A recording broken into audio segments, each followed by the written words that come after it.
Hello guys, good afternoon. Yeah.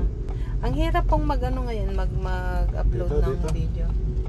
So, lalim ng tubig. Ito. Naku, ang lalim ng tubig, oh. Continua per 3 km. You see, guys, ang lalim ng tubig.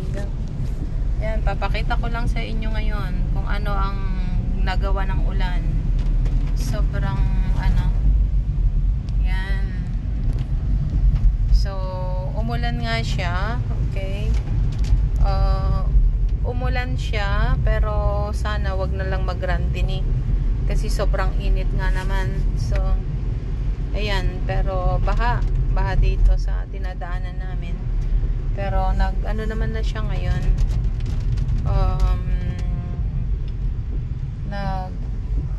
Humupa naman na ng kaunti ang ulan. So, ayan. Buti na lang nag-stop din siya, pero nag-ano pa rin siya, yung umaambon-ambon pa din. So, keep safe na lang. At sabi nga, tonight din ay uulan pa ng mas matindi. So, ingatan na lang ang mga sasakyan, no?